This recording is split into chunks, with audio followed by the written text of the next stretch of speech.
Seville show is the longest running talk show. Yeah, besides ours, I believe Besides it is. the I Love Seville show, this is the longest running talk show. We will talk listings. We will talk housing. We will talk zoning. We will talk price reductions. A lot we're going to cover on the Wednesday edition of the talk show. Very excited to connect with you guys. Give the show a like and a share anywhere you are watching. I think we've highlighted to you the network is growing with a new show starting in January, which we're very excited about, to the afternoon slate. And we are going to highlight the fact that I lost my first bet to Keith. I got a bottle of booze coming to the network bar. Oh, thank you. I got a bottle of booze coming to the network bar. Probably pick that up today, so we'll have it for Friday. Keith has got is going to be wearing a hat today on the program. And it's got how would you characterize that over there, J-Dubs? It's got a spiral. Cindy Lou Who is how you categorize Cindy it. Lou Who. Cindy Lou Who. Judah Wickhoward, the I Love Seville mascot, Liza, is saying hello. I'm excited to catch up with the distinguished gentleman on all things housing related. This is distinguished stuff. You are distinguished, my friend. Yeah. You're a very distinguished. Well, I'll tell you, if everybody's listening to my sexy Barry White voice, I'm in the middle of a bronchitis. Ay, carajo. Yep. So, but for what I understand, coffee, Ricola, and bourbon, rum, helps that out.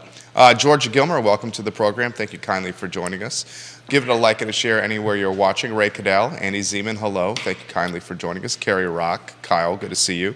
Kyle Miller, Andre Xavier, hello, welcome to the show. Bill McChesney, Juan Sarmiento, Neil Williamson, Amanda, hello. Hunter, hello. Got a counselor and a supervisor watching the program right now. J-Dubs, we can rock and roll when you're ready, my friend. Quiet on the set.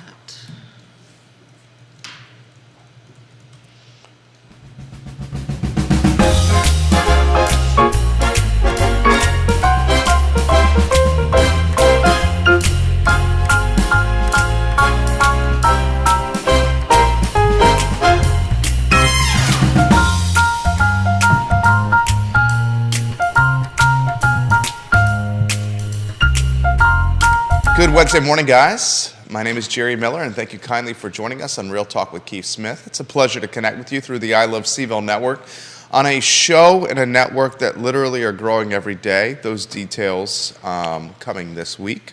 Real Talk with Keith Smith, the second longest running show on the I Love Seville network, and we're quite proud of that. We're heading, I believe, into our fifth year. It feels like decades. Feels like decades. No. Yeah, I think we're in our fifth year, actually. I believe the show started before. When did the show start? Judah, do you have that answer? Yeah. So that's really unfair of asking me. I have a hard time remembering what the hell I did yesterday. Judah might be able to check on that. Our esteemed director and producer. I think our first show was in 18, maybe 19. Was our first show in 8? I thought it was. Judah will get us those details. Yeah, because we did. We did a couple on the I Love Charlottesville network. Right. And then we started on the I Love Seville show. Correct, Seville show, thank you. On that, I have to take a couple more sips of coffee and get this Barry White voice thing going here. And I have extra Ricolas for us here. But look, I know the big news in real estate is... I lost a bet. You lost the bet. That's the big news, period. Upzoning is approved. Was approved on Monday, or when the clock struck midnight, right around there. I stayed up and watched pretty much till the end, realizing that this was going to be a fairly historic vote. Michael Payne in today's Daily Progress, Neil Williamson, I'm sure you read that today. I read it as well. Called it the most historic vote he will make in his 2 terms on council. Brian Pinkston and Lloyd Snook alluded that this is going to have no impact for maybe 3 years. Yeah, more than that. And today's newspaper. Yeah. I have highlighted that I think that the affordability impact that this is going to have on the community is next to none. I think that this will increase density eventually, but not from an affordability standpoint. But I'm curious of your take of what happened. Yeah, well, I mean... It was a bit of an unfair bet. I kind of knew this was going to happen before the end of the year, but I did take a quick look. I just wanted to share this with you. It's not in your package. I just did some quick numbers this morning. Okay. Because I've been trying to I wanted to take a look in Charlottesville. Single family detached, no new construction. And I was just looking at the volume of sales. In other words, the number of units that are actually closed, homes that actually closed on it. So year to date, we're at 282. Okay. And Judah's got a slide for this, I believe. No, this No? is your handwritten notes. notes. Oh, okay. This was a half an hour, 45 minutes worth of work before I ran out the door this morning. Okay. Because what I wanted to do is I wanted to see in the city of Charlottesville, when was the last time we came close to that number? Do you want to take a guess on when it was? And what was the number again?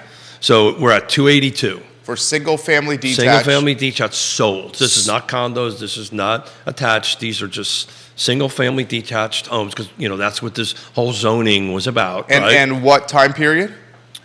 So this is a year to date. So There's this been 282 single-family detached, no new construction. Standalone homes in 2023 sold, only 282? Last time that number was like that was in 2011. That is a paltry small amount. And the highest year was Did you hear that, viewers and listeners? was 2021, 2021, how many was 2021? 427. That's a substantial delta. So these are single-family detached. Now you got me questioning myself.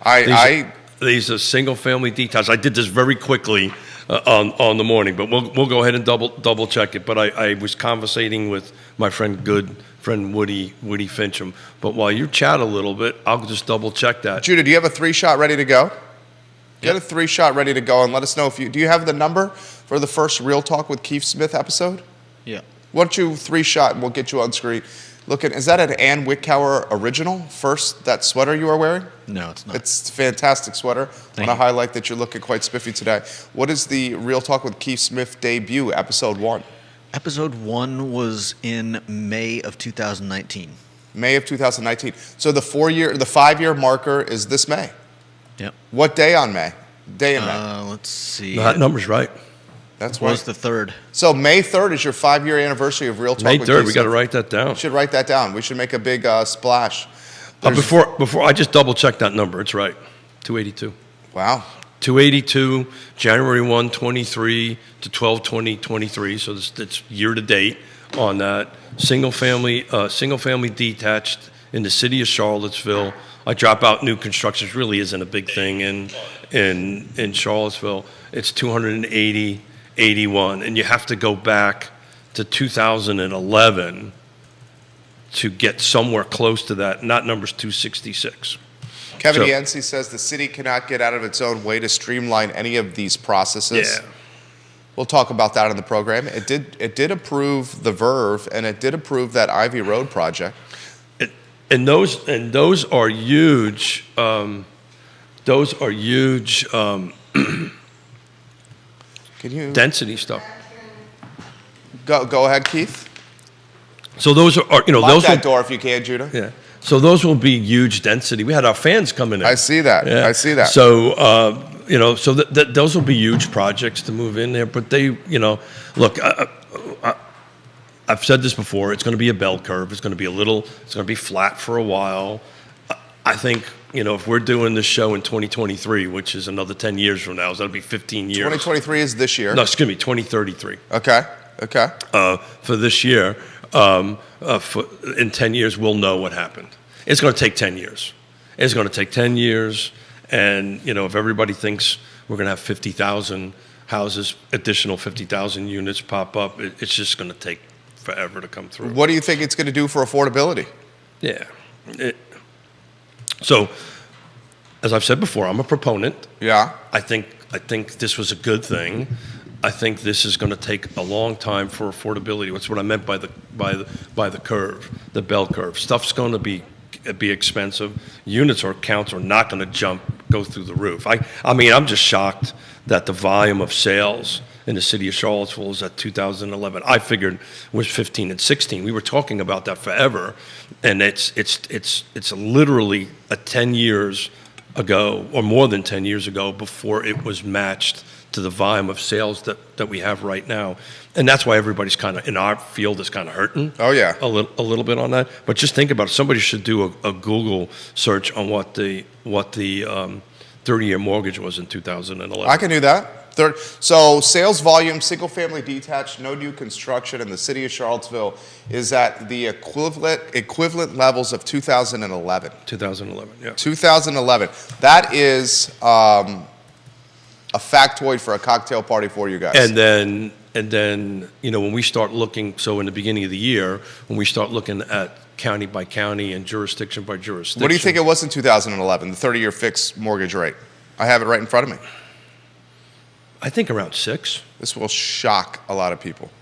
4.65, Yeah. 4.65. Yeah. Well, they were lowering the interest rates because we were still trying to get out of the time of great unpleasantness. And this year they were between 7 and 8. But if you would have bought a house in Charlottesville in 2011, You're doing all right. the average sales price was $312,000. The median was $261,000. We are now at same volume of sales or thereabouts. We're now at $612,000 as average and $506,000. But here's really interesting. Right now, the last 3 years, 23, 22, 21, the city of Charlottesville, single-family detached, the average days on market is 24, medium 7. It's pretty much 22 was 22-day average. They're pretty close. 22 to 24, 5 to 6 days on average. 2011, 107 was the average days. Days on market. 67 was the median. Man. So we went the same sales volume back in 2011. The average days on market went from 107 to currently 24. Median went from 67 to 7. But in the last 3 years, we've been averaging either 5 days, 6 days, 7 days as far as median on it. And it really didn't jump when you get above. And we've been talking about this. What is the point that it starts, shifting a little bit? It didn't shift until 2012 at 55. So we went 7, 14. We had 33 days on market in 2014 as an average. So it's just. Do you expect those levels to change in 2024? No, I don't. I think. Again, we're just focusing on the city of Charlottesville at the moment. I don't think so, buddy. I think what we're going to end up seeing is the same kind of things. That price is going to increase, inventory is not going to increase. This is a great thing. I've been a huge proponent of this. Right? You and I may be on different fences, on different sides of the fence on it, but the realistic thing, it's going to take forever for it to impact. They don't even know how they're going to implement it. Nevertheless, this is just the zoning, right? They have to figure out how they're actually going to implement it. You can roll in, well, first of all, it's not going to go in effect until February something, right? 24th, if I remember correctly. Sometime in February. Sometime That's right. in February. This was something from Neil Williamson. He's watching the program. Hey, Neil, how you doing? You are a valued member of this community. I read his website, Free Enterprise Forum, often. He wrote this yesterday. The City Council decision to evaluate all site plans submitted after August 31st under the new zoning code seems ripe for such a legal challenge. Yeah. How could the applicants conform to an ordinance that was not yet settled law? So basically, any plans submitted after August 31 of 2023. 2023 or under the new upzoning that is not finalized until February of 2024. So if all these people that spent all this money to submit these plans are now under a completely different set of rules, that's lawsuit waiting to happen. As Neil highlighted. As first thing that comes to mind is, what were you thinking? What were you thinking? Right? Yeah. So, yeah, I've been around this world long enough to know, and the rule always was that if you submit a completed application, the word completed is an important part of this statement. If you submit a completed application, the zoning at the time of that application being submitted is what's applicable to that application. So what they're saying is we're going to retroactively go back and change all that. Now the question is how many are in the system? How many applications do they have in the system from August until now? They may not have many, or they may not have any. I don't know the answer to that. But just to think that I don't know what they were thinking, right? Because that's always. I mean, I've been doing this for 3.5 decades. It's always because that's the developer 101 kind of path, right? If you look like the zoning ordinance is going to change and the current zoning ordinance is in favor of what you're trying to do, just let's talk about math, right? You know, it's the right density, whatever it is, you want to submit your application as quick as possible in there so that you're in the system. And there's this term called, oh God, I just lost it. Let's see if you can help me out here. It's not vested. Okay. Right. So if you submit an application and you're vested and you pay an application fee and you are going through the process, then you are in the vesting process, right? And you're in the process of going ahead and submitting. I can't see how they. I'm curious what Lloyd's position on that is because As a lawyer, because I can't see how they can retroactively turn back the clock. And can you put in perspective the cost to submit these plans, and then the entire landscape or rule book changes? So it depends on what we're talking about Okay. here, right? So if we're talking about converting a garage into an ADU, the cost on that, is expensive, right? The application fee is expensive. You have to do the engineering for it, so forth and so on. When you start getting these larger projects, you're in the hundreds of thousands of dollars of that. So once you start making these just the application fee alone goes typically by square footage, by number of units, and so forth and so on, is a huge amount. I didn't read that, so this is the first time I've heard this. I can't see how they can enforce that. I think that's unenforceable. Well, I mean, we have multiple people commenting on the feed that sounds illegal. Well, I think that's what I mean by unenforceable, right? I just don't think that they can enforce it, particularly if they said this isn't taking effect until February. The article or the story on the Free Enterprise Forum is headlined Winston Churchill and Charlottesville's new zoning ordinance. Again, Neil does a fantastic job. He, in very approachable terminology, breaks down what he saw at council. He highlights the role of Albemarle County on this. If Albemarle County still throttles the development area to 5%. Yeah. We talked about this, you and I, on Monday, right? And I think the best path, this is for what it's worth, my opinion, the best path forward to affordability, and let me rephrase that, the fastest path forward to affordability is for Albemarle County to look at this 5% and grow it. What got approved is a great thing. It's a step in the right direction, but it is not going to be as impactful as everybody thinks it's going to be. And the reason I wrote down 2020, it's going to be 2033, is that's when we're going to see if this actually had a huge impact. It's going to take 10 years before that. And what is really going to be the matrix to determine if it was successful or not in the next 10 years? Is it affordability? Is it more units? But the whole point of this is for affordability, right? Isn't that the main motivator? It's the main motivator on it. Look, I think I was If it doesn't breed affordability in 10 years, is it considered a failure? No.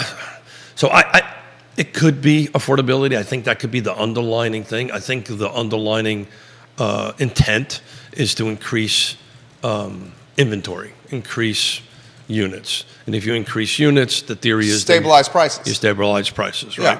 Yeah. On that kind of thing. The question is will it increase units? And we've talked about this before. Low-hanging fruit, garage conversions, those are going to come out pretty hard and hot and heavy. We've got, depending on who you talk to, anywhere between 3,000 to 4,000 hotel rooms short in this town. So, if you've got a garage and you want to do an Airbnb, here you go. Here's your opportunity to convert that into a unit and do that. The garage, the basements are not going to be as much as one thinks because of building code requirements. But we've talked about this on the show a bunch of times. Okay, now Jerry and I are going to get together and buy something in Belmont, just to pick a thing, right? And we spend X amount of dollars for it, and we now can go ahead and put, let's say, 2 more units in the back or 3 more units off of an alleyway. We can go ahead and do that. The development costs to do that is going to be astronomical. Connection fees, right? It's just going to be very expensive to do. So who's going to be doing this? Wealthy people. And You're saying like what we did out in land trusts? Well, that's what we did out in Seattle and Portland, and it Yeah. worked, right? The land trust went ahead and signed a land lease with property owners to go ahead and build a unit on there, and did a 99-year lease on the back of their properties off of an alleyway, and they got a huge tax credit from the city. They got a piece of the pie, piece of the monthly rent, and this is what they did. They put affordable housing units back in the back of these homes, but they were really like onesies and twosies. They were not huge volumes of units. This comment's come in for Keith Smith. And viewers and listeners, let us know your thoughts and we'll relay them live on air. John Blair on LinkedIn is watching. He says, I really enjoy the show. Keith's numbers are very interesting. The question I have for Keith is this. With the mandatory 10% inclusionary zoning provisions starting at developments of 10 units, what is the unit number on a project where the 10% inclusionary zoning provision becomes sustainable for a new development? 50 units? 100 units? Does this new development code effectively require scale for new projects? It's a damn good question. Well, he answered it. Yeah, he knows the answer. He answered Yeah, it. yeah, John's smart. He knows the answer. He knows the answer. Yeah, He yeah. answered it. That's the problem. It's going to Yeah. be scale. Yeah. Right? You're not going to be able to do these. And explain what he's saying in very simple terms. In Cindy Lou Who terms? Yeah, Cindy Lou Who, because terms. this is right up your alley. Yeah. Me. With your experience, I mean. Yeah. So, and this is what I was trying to explain. The math just isn't going to work, right? But between acquisition, development, and sales, the math just isn't going to work. And in order for that to work, you're going to have you got to have such a volume to make that happen. My suspicion is that I think they're going to be relooking at this in a few years down the road when they realize that it didn't actually get what they wanted. Excuse me. They're going to go ahead and tone down these criteria of 50% because it's just the math just doesn't work. The county of Arlington actually had no requirements. They let the market do it.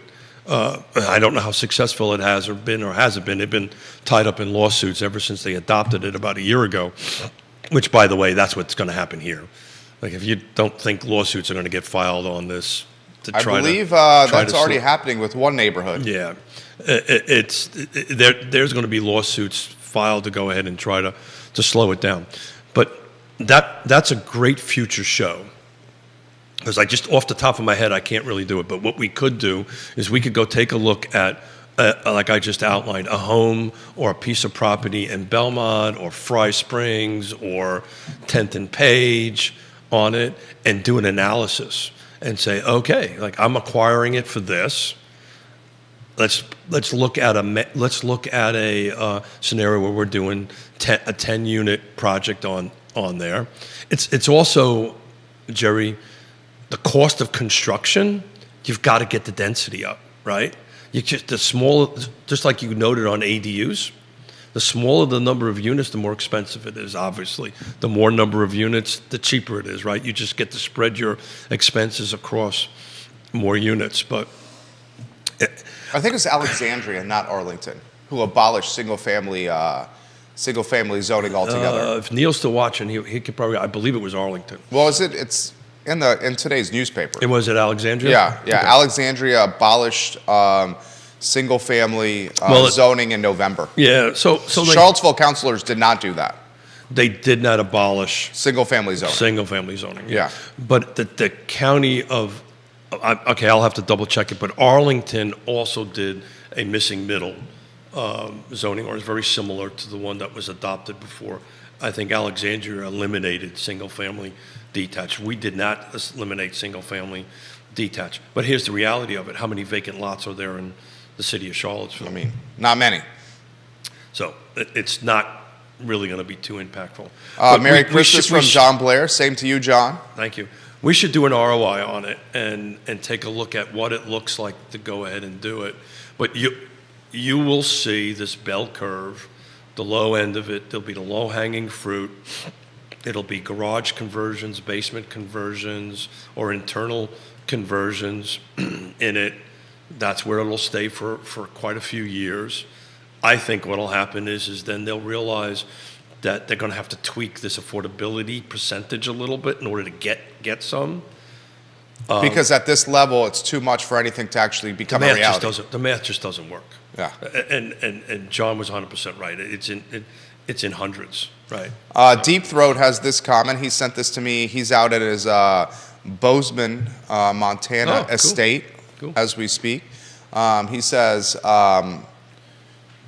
one crazy thing that no one's talking about, these guys clearly did not understand that footprint applies per building and not per lot.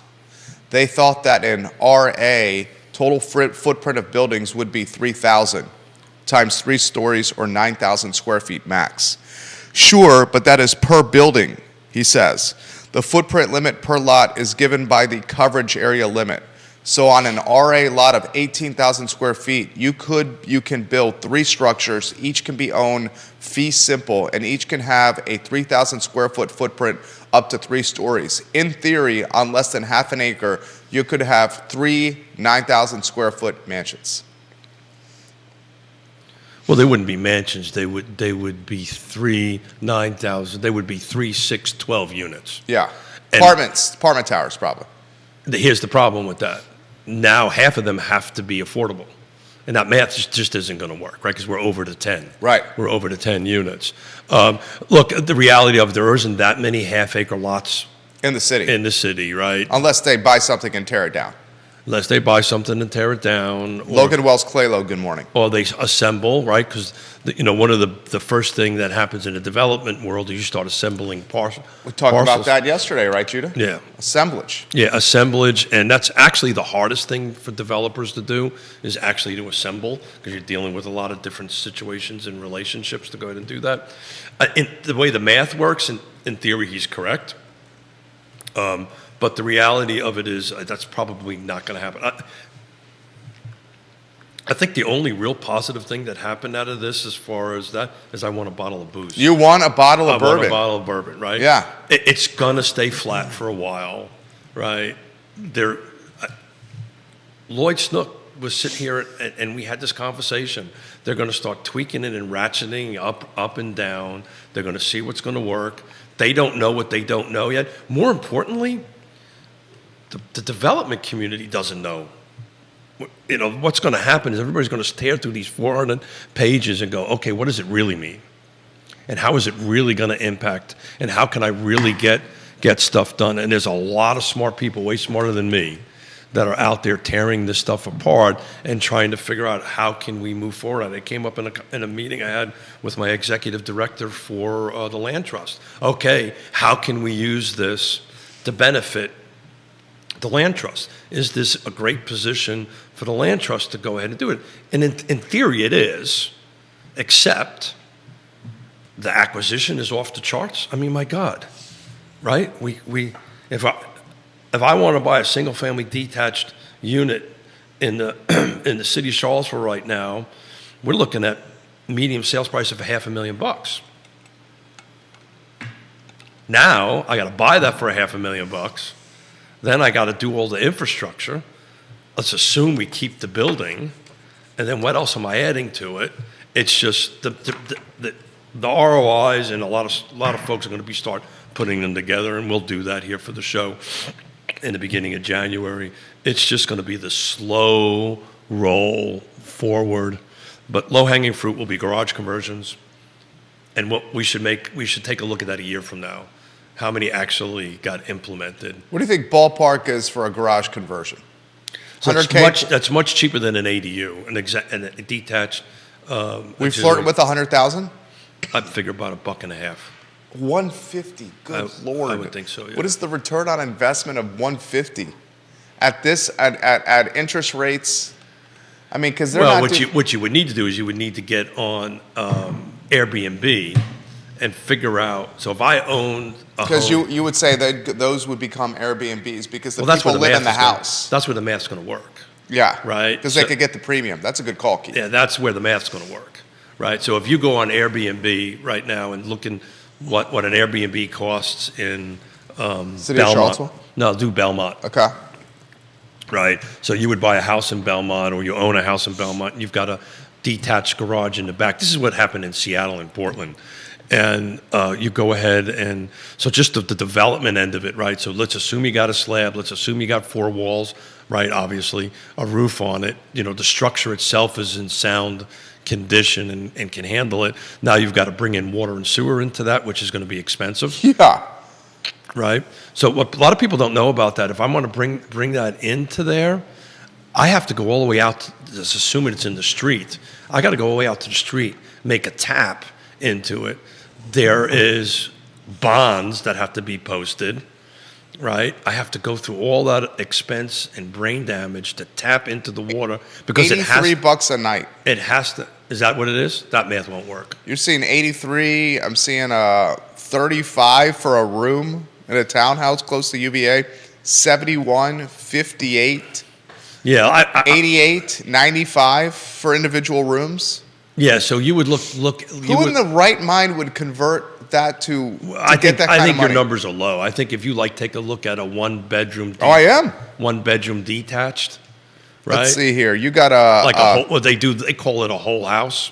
They got one in Belmont, right behind Bell Coffee, Yeah, there you across go. the street from Tavola. There you that go. blue house. Yeah, I know it.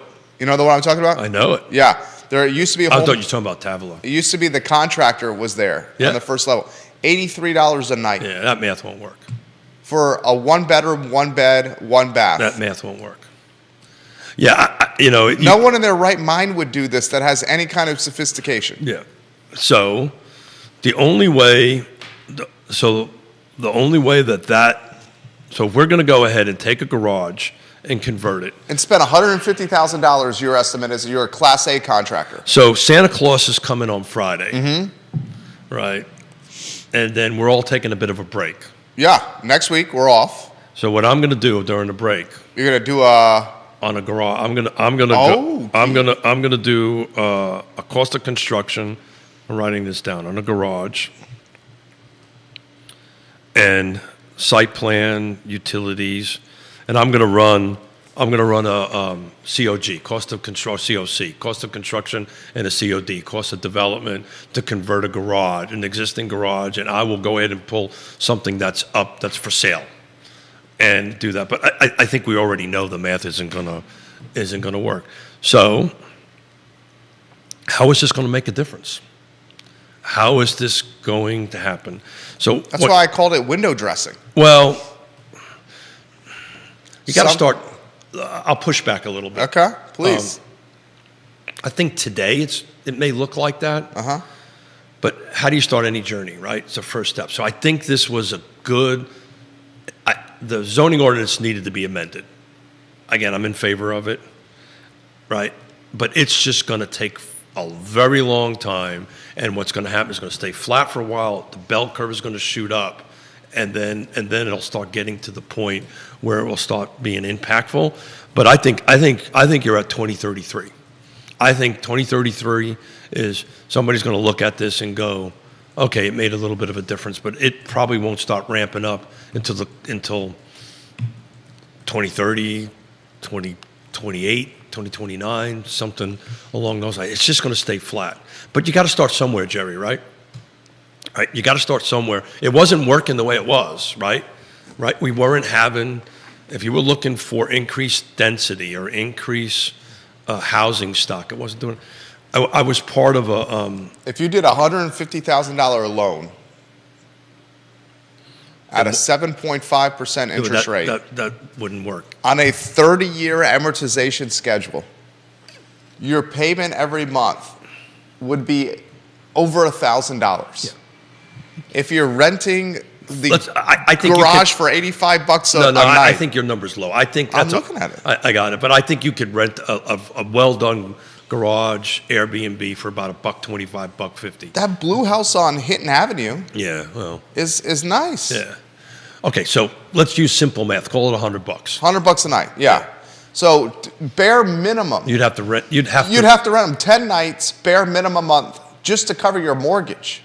And then that doesn't even include the cleaning fees and all the hassle of So having that's someone live in your why. garage. That's why after they adopted this in Portland and Seattle, and it took a couple of years before everybody realized it.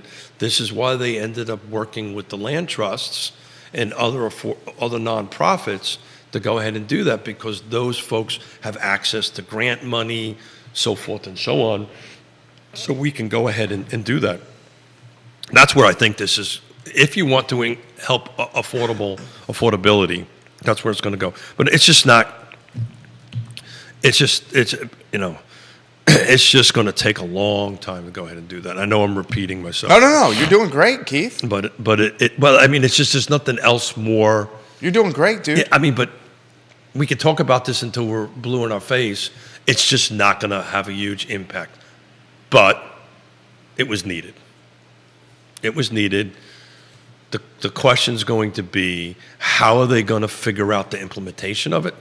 Forget about the math and forget about the reality, the economic realities of it. They're going to have to figure out how they're going to implement this, how they're going to approve it, how it's going to go through the system. This thing about August just blows my mind. I don't. Dude, it's bananas. I don't get that. I'm going to read again what Neil wrote. This I just blew don't my get that. mind, I what didn't get Neil a chance wrote. to read that. This and if it's the lead story on the Free Enterprise Forum as we speak. I'm going to read it. I don't think they legally can do that. Well, that's what he said. He said, I also anticipate in the coming weeks there will be legal challenges from some who believe the process did not treat their parcels or projects fairly. The City Council decision to evaluate all site plans submitted after August 31 under the new zoning code seems ripe for such a legal challenge. How could the applicants conform to an ordinance that was not yet settled law? So there's two things going on here. So what got approved was zoning. Now, in the zoning ordinance, they have certain site plan criteria, certain requirements, right? Massing, so forth and so on. And I've been saying this forever. That's only one side of the coin. The other side of the coin is the site plan process.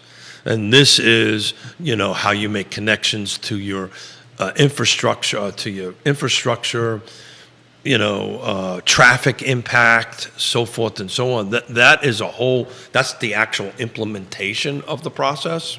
Does that make sense? Mm-hmm. On that end of it? And then there's a third coin, which is, oh, by the way, you got to comply with the building codes on far as egress and fire suppression and so forth and so on, in that kind of thing. So I don't know if they're talking about zoning or they're talking about site plan. If you could read that again. Did he use the word site plan? I will read it to you verbatim, and then we'll get to Woody Fitcham's comment.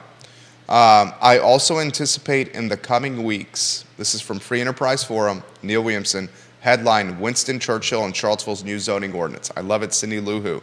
He writes, I also anticipate in the coming weeks there will be legal challenges from some who believe the process did not treat their parcels or projects fairly.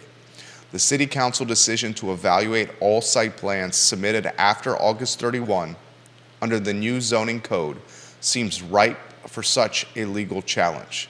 How could the applicants conform to an ordinance that was not yet settled by law? Judah, do you remember? This was the exact topic we talked about yesterday on the show. So you would need to compare site plan ordinances, the current one, assuming that's because they only changed the zoning ordinance, I I don't think they completely digested or tweaked the site plan portion of it, but let's assume that they did on it. So you would have to look, I think you would have to look at the current site plan thing and the old one, and if this is more in favor, right, this allows more density, less setbacks, so forth and so on, then it's actually in a benefit to the applicants that are there. Does that make sense? Yeah. So if this new, and I just haven't done a side-by-side, so if this new zoning ordinance is less restrictive, that's the word I was looking for, than the old one, then I don't know if it's going to end up in a lawsuit because it's only beneficial to the people that have applicants in it. If it's more restrictive than the old one, oh, sure as hell there'll be lawsuits, guarantee it. Right. So we have to, I'm winging it here because I didn't get a chance to take a deep dive into it, but there'd be a great question for Neil. Is the new more restrictive or less restrictive than the old, the site plan analysis for it? This from Woody Fincham watching the program. Fantastic appraiser. 2000. I applaud the politicians that are open to change. That's a start. However, the solution to the issue is in Albemarle County. Agreed. Yeah. Agreed. But the political capital is not there to expand the developmental area. So on that thing, I've sent a few slides off to Judah. So I'm using a new software program that ties into Realtor.com, and we're able to take a look at listing counts and so forth, so which I can't look at in Paragon. Hopefully, there's a rumor out there that Carr will start using showing time. I think that rumor came on the Yeah. Monday edition of Real I think I Talk. may have got myself into trouble on that. But in any event, it's just a rumor. Little Birdie told me this. Little Which is a great tool. We should have done it a long Your time little ago. birdies are quite accurate. My little birdies are pretty accurate. Yeah. But if you pull up slide number 1, Okay. so these are the total number of home for sales, including active and pending per month. So this is going back 2 years. This is from 2022 to 2023. What's important to look at here, that red line is the national averages. The orange is what we have, and we will stay away from the numbers. But back to your point about we are outperforming or overperforming the nation, it's very clear right there. I mean, we're ridiculously below as far as active inventory listing counts go. And that's going to worsen. It's going to worsen. Slide number 2. Slide 2, J-Dubs. Which is something I've been wanting to take a hold. Remember we talked about price reductions? I love this photo on the bottom of the slide with Keith and Yona And the dog. and the beautiful dog And right the there. dog, yeah. So you take a look at the delta between what the national price reduction is on the far right, and then us. Yeah. You know, forget about the particular numbers. So the numbers on the right of the slide are in hundreds of thousands because it takes care National. of the whole national. Yeah. To the left, I mean, we're in single digits. Right. Single digits on that. So we're not doing huge price reductions. We don't, our listing count's not there. Number 3 is pending. And all I really want folks to focus on is the delta between the national and what we're doing.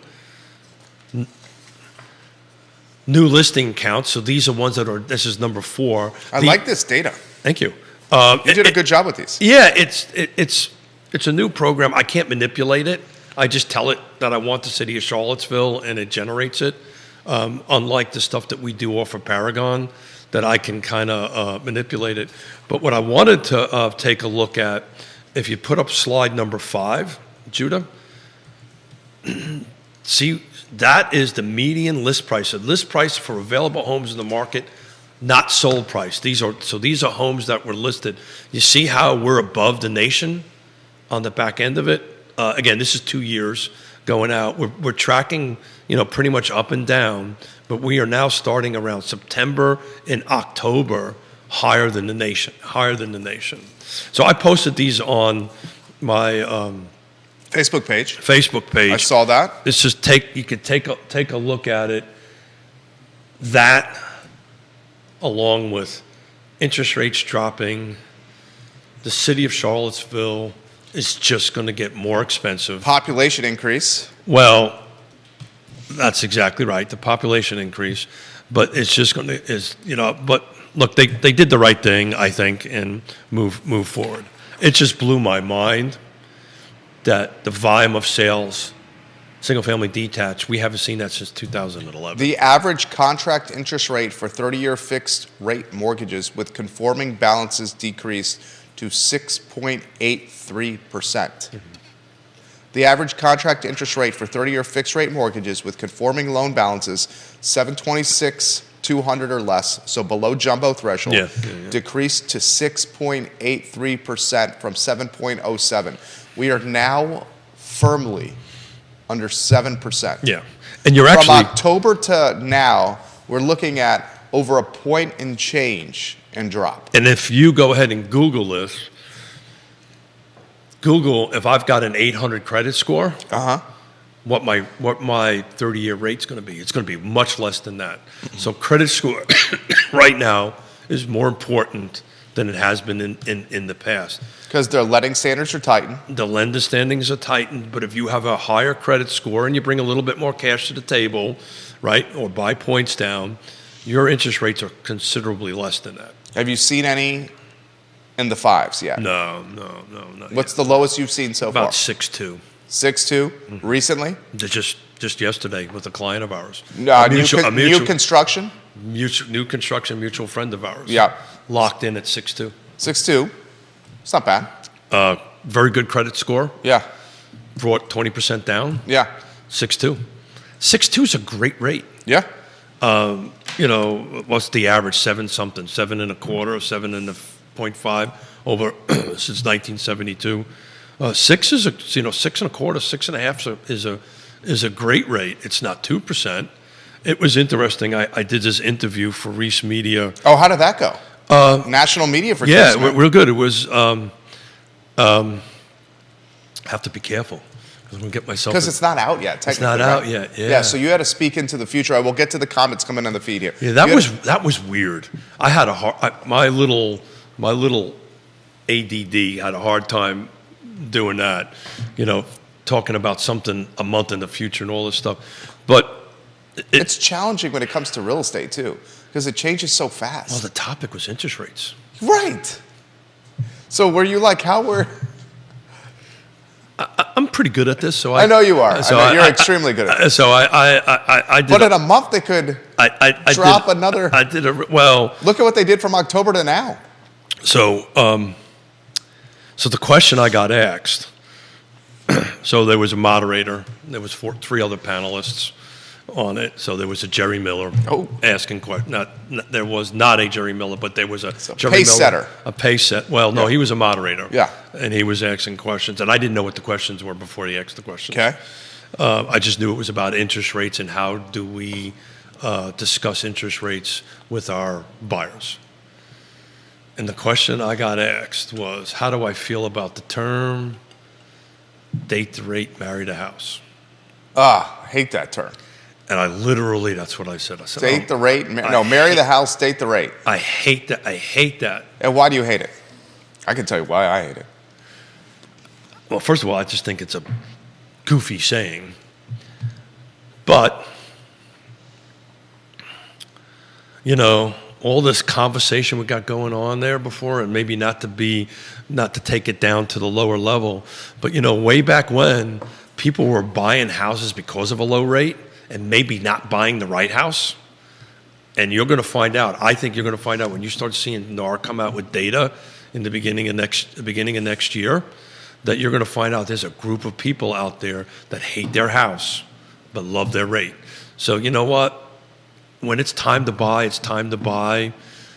People hate their house but love their rate. Oh, yeah, you're going to find a lot of that going on. They hate their house because they went out and bought something because of the rate, and it was phonetic, and everybody was doing multiple offers and all this crazy stuff, and they bought a house because they loved the rate, right? They married the rate, and they're dating the house. Now they're trapped. Most people, if they've got to move, they call them golden handcuffs. They're kind of trapped. They're trapped in it. Some people that are sophisticated and blessed and not trapped and are flexible can do that. But 90% of the people that I ever work with over the decades is they always buy a house based on the monthly payment, how much I can afford per month. They don't care what the interest rate is. I mean, there's all that factors into the equation, price and rate, but they're focusing on how much per month. But I think there's going to be a group of people out there, and I think they're out there now, that married the rate, and they're dating the house, and they're not happy with the dating process. So what are they going to do? Potentially list? Well, I think Rob Neal, hello. I think what's going to happen here, and we probably should make another bet on this. So another bet. So I can lose again. No, you won this bet. I know that, but I have to give it an opportunity. The Catholic in me feels guilty about it. No, don't feel guilty. I do. I feel very guilty about it. He's laughing over there. I do. I feel guilty about it. You should feel guilty. It was a good bet. I feel guilty about it. It came down to the last meeting of the year. Yeah, I was close though. You won. It was close. The bet was, would upzoning be approved in 2023? It was approved Monday on the 18th, the last meeting of the year. So you're going to give the bottle to Santa Claus on Friday? The bottle's staying here, right? So we can drink it? Doesn't it stay at the bar? Of course it stays at the bar. Okay. But I'm happy to get... I'm not going to be here on Friday. Santa Claus is going to be here on Friday. Oh, I see what you're saying. Do we want to get... Santa Claus will give it to me. I'm happy to... I was going to get rum. You get whatever you want. No. I know you. You won the bet. You like rum more than Scotch or bourbon. I'm getting you rum. Okay, thank you. Yeah. So you're flying down to St. Martin to And my buddy? the rum from St. Martin. That is damn good rum, the rum you have. I might have to get your suggestion on... Actually, why don't you let me know now. What is the rum that I get at ABC that you like? Is there a rum? Yeah, you got to fly down to St. Martin and go ahead. I know it's not. I wouldn't do anything I don't know much about rum. But you got to go through this dirt road. You knock twice on the door. His favorite rum is essentially small batch, super small batch from St. Martin, where his family goes. Craft small batch rum, right? Yeah. I will. You buy me whatever you feel is appropriate. Well, I don't know what the rum. I don't know anything about rum. This sounds like. Are we getting into a little bit of a spat here? No, we sound like we're married right here. I was going to say that, but I decided not to say. We sound like an old married couple. Rum choices. I'm going to look it up here. I really don't. It's like talking to my mother and father. Whatever you want to do. Whatever you want. Yeah, right. That's how my wife it is. Whatever you want to do.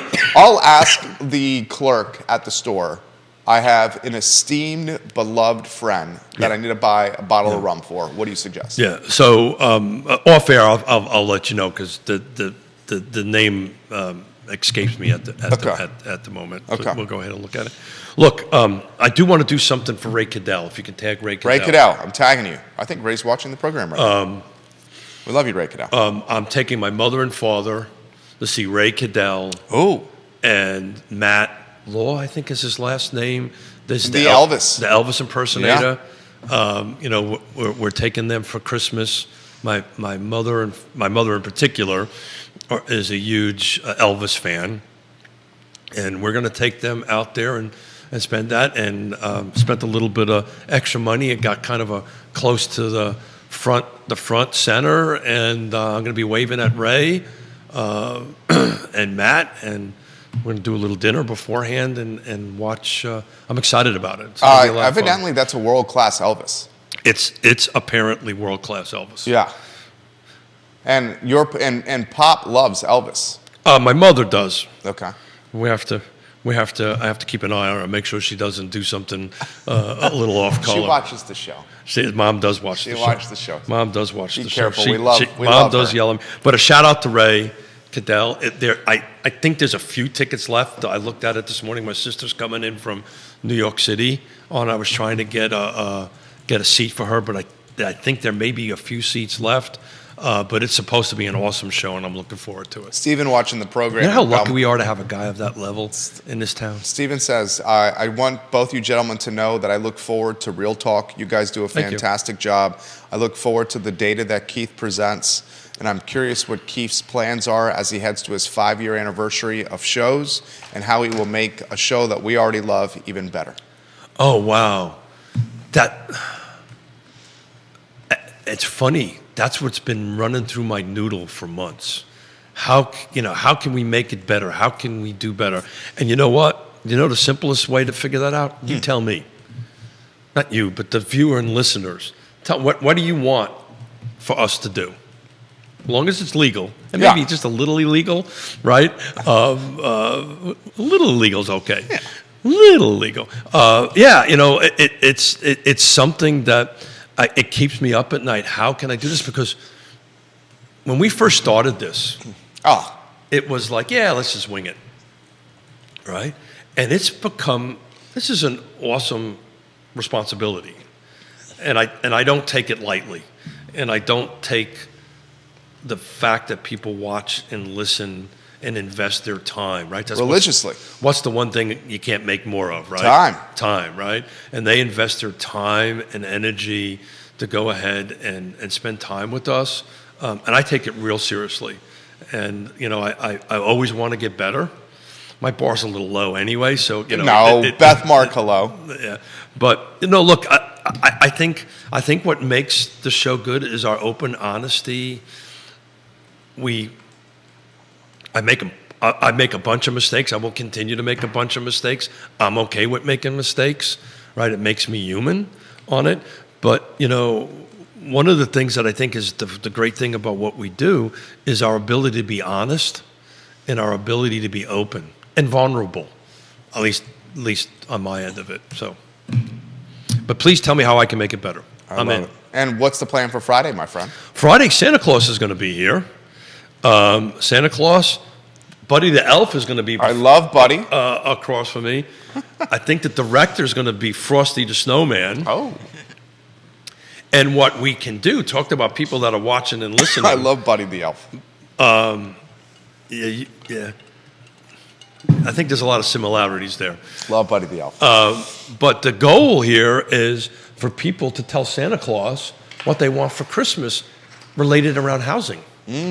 So go ahead and chime in and say, give your Christmas wishes to Santa Claus on it, and we're going to go ahead. Santa Claus may have a sip of some new rum, apparently. That's going to be on set. It's going to happen today. You're going to have him suggest what you want Santa to drink. And then that was my thought. My thought was just to have a little bit of fun and see what Santa Claus can bring. So if you actually went there yesterday and did not know what to buy.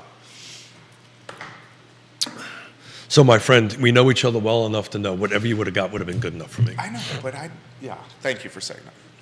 Whatever you would have got would have been good enough for me. You're a good man. You're a good man. I mentioned this yesterday on the I Love CVille show. I have a business meeting over lunch today, which I will be heading to. Thank you. There's no I Love CVille show today as we're having lunch. Real Talk with Keith Smith, the last one of the year, is Friday. That's right. And we're taking off till when? Let's see. I got to look at I think the 3rd, right? At least is Real Talk. January 3rd. Right. Real Talk will be back on the 3rd of January. There you go. As we're traveling from Long Island and Judah. Long Island. And Judah will be roasting s'mores and singing Christmas carols and ringing in the new year from his estate in Albemarle County. Is that right? You're staying local, J-Dubs? Yep, definitely. Absolutely. It's an estate? Yeah. Look, who knew? Didn't know I knew a guy who owned an estate. Look at that. The humble Judah abode is quite spectacular. It's quite spectacular. The Friday edition of Real Talk is going to be festive. We may have a couple of special folks pop in. Oh, I hope we do. You normally do. No, I wanted just to really be focused on Buddy the Elf and Santa Claus, and I really wanted, and we'll do some. I'll do some posting. I really want the folks, the viewers and listeners, to say, okay, what is your housing wish for Santa Claus? And let's see if Santa Claus can make it happen for you. Appreciate all the viewers and listeners watching the program. You got a hard stop? I do have a hard stop right now. This is the Wednesday edition of Real Talk, and make sure you put the Friday edition of Real Talk on your calendar because a festive spirit will be very present on this program. For Judah and Keith, this is Real Talk with Keith Smith, archived at realtalkwithkeithsmith.com. Thank you kindly for joining us, and so long, everybody. That was awesome. Cindy Lou Who, that was awesome. Thank you. 1 second, the mic's going to go off.